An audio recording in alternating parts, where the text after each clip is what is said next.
Today, we're diving deep into the world of California wine. It's a fascinating world, and whether you're a seasoned connoisseur or just starting to explore, we've got something for you. We're going to uncover some really interesting facts, some stuff that might even surprise you, all about California wine and red wine in general. Think of this as your cheat sheet to sounding like a wine expert. Exactly. So, let's get started. For this deep dive, we've got some fantastic resources lined up. We'll be drawing insights from winecountry.com. They put out a really insightful piece back in September 2022 during California Wine Month. It's packed with info about why California holds such a prestigious position in the wine world. And to add some spice to the mix, we'll also be delving into some lesser-known facts about red wine, thanks to Wine Folly. They go beyond the basics like wine is fermented grape juice and reveal some intriguing aspects, particularly about red wine. So we'll be weaving together these two sources to give you a comprehensive understanding of California wine's significance and maybe even challenge some of your preconceived notions about red wine. Let's jump right in. Let's do it.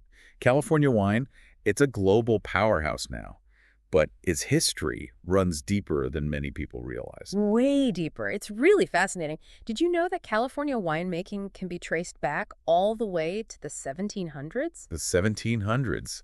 That's surprising. I wouldn't have guessed it went back that far. It's true. It was the Spanish missionaries who first planted vineyards in the region. Their primary goal wasn't necessarily to establish grand wineries like we see today. More about practicality then. Exactly. They needed wine for religious ceremonies, for communion. So what kind of grapes were they using back then? That would be the mission grape.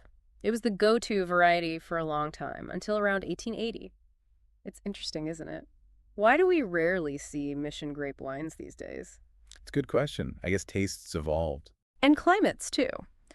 Another interesting tidbit is that initially, it was Southern California that was the hub of wine production during the first half of the 19th century. Really? Southern California? I always thought of Napa and Sonoma as the historical heartland. You're not alone in that. It was the gold rush between 1848 and 1855 that really spurred the shift northwards. Makes sense. All those people heading north needing supplies, and some saw the potential for agriculture, including winemaking. Exactly.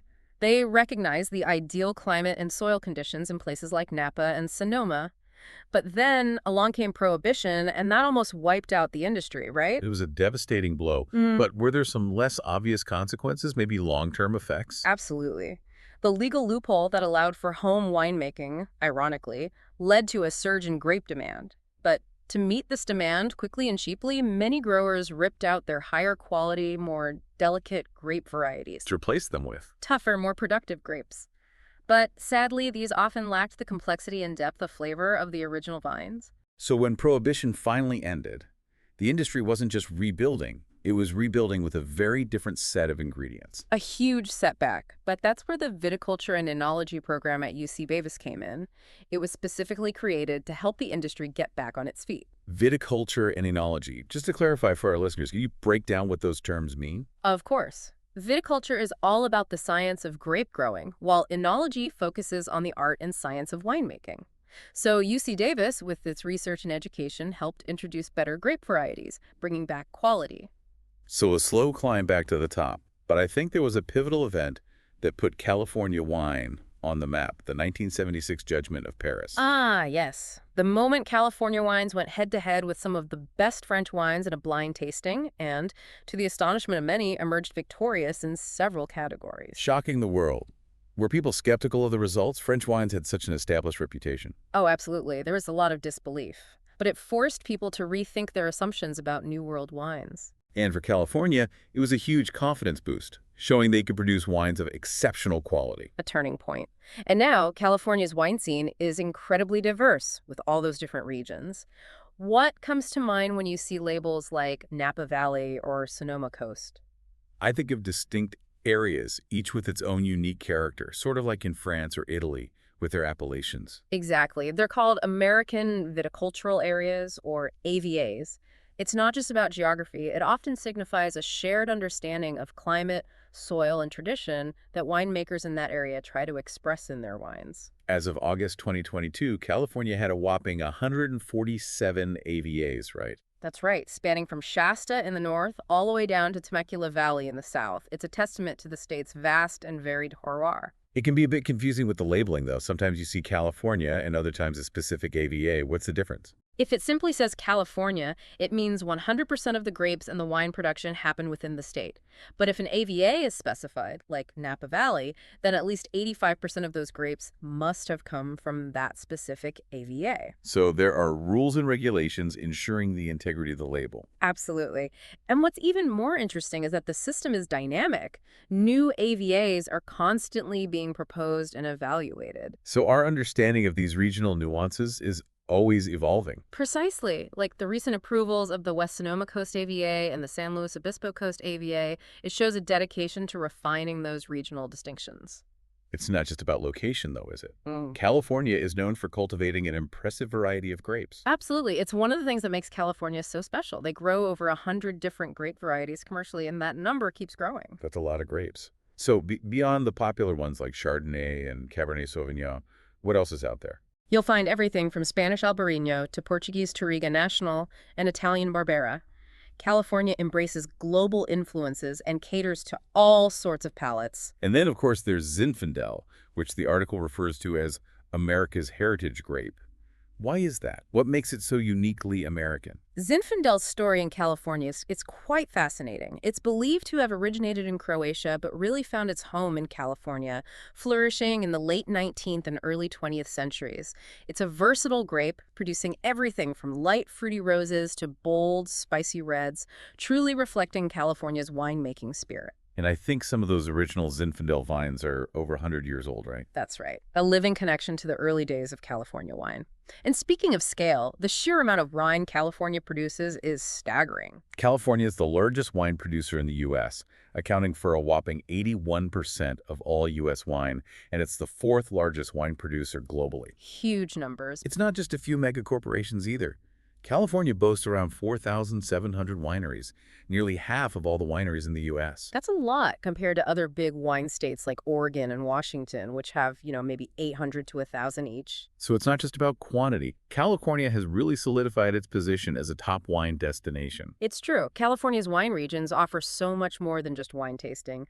Now, we can't talk about California wine without mentioning the climate. It plays such a vital role, but it's also incredibly diverse across the state. Exactly. It's not all just sunshine and warmth, is it? Not at all.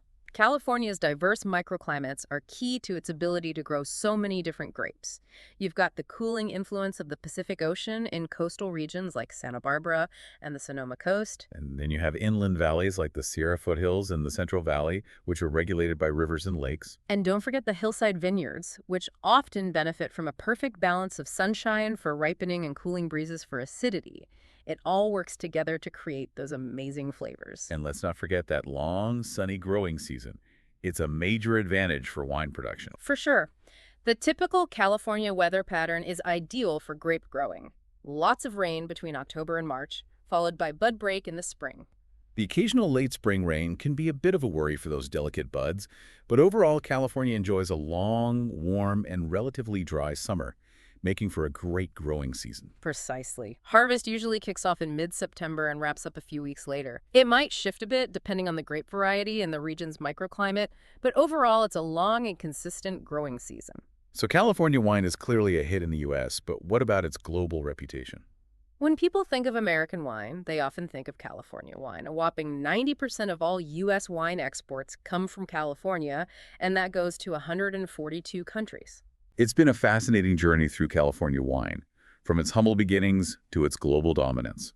Now, let's shift gears and uncover those surprising facts about red wine, thanks to Wine Folly. The first one really blew my mind. Red wine didn't originate in Europe.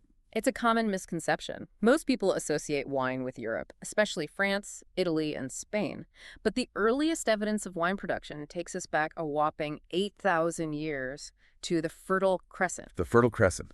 So we're talking about present-day Armenia, Azerbaijan, Georgia, Iran, Turkey. That's right. And there's even physical evidence. Archaeologists found a cave winery in Armenia dating back to 4100 BC. Wow. That predates European winemaking by a long shot. It really does change your perspective on the history of wine. And here's another shocker. Black grapes, the ones used for red wine, actually came before white grapes. Really? You'd think white wine, being seemingly simpler, would have come first. It's surprising, isn't it? But it all comes down to genetics. The color of a grape, whether it's green, yellow, purple, or black, is determined by just two genes. Two genes. That's it. It's surprisingly simple. So, over thousands of years, natural mutations and selective breeding led to the diversity we see today. Like the Pinot family, for example. You've got Pinot Noir, Pinot Meunier, Pinot Gris, and Pinot Blanc. All slightly different colors and characteristics, but essentially the same DNA. Exactly. Small genetic changes can have a big impact. And here's another surprising thing. As red wine ages, it loses color. Seems counterintuitive, right? Totally. You'd think it would get darker. Over time, that deep purple hue fades to a more brick red or tawny color. White wines, on the other hand, get darker as they age. So it's a complete reversal. Exactly. And those color changes are accompanied by changes in aroma and flavor, too. As red wines age, the tannins soften and the fruity flavors become more complex. Like leather, earthiness, those sorts of things. Exactly. And white wines develop richer, nuttier, or honeyed notes.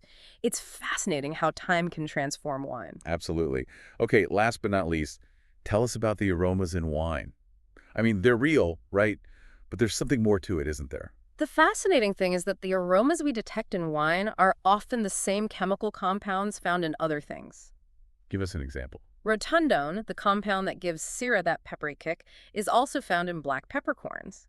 And monoterpenes, those floral notes in Moscato, you'll find them in roses and other flowers. So when I smell black pepper in a Syrah, it's not just an association, it's literally that same compound. Precisely. It makes wine tasting a multi-sensory experience, connecting the world of wine to the broader world of scents and flavors. This has been an incredibly insightful deep dive. We've learned so much from the history of California wine to those surprising facts about red wine.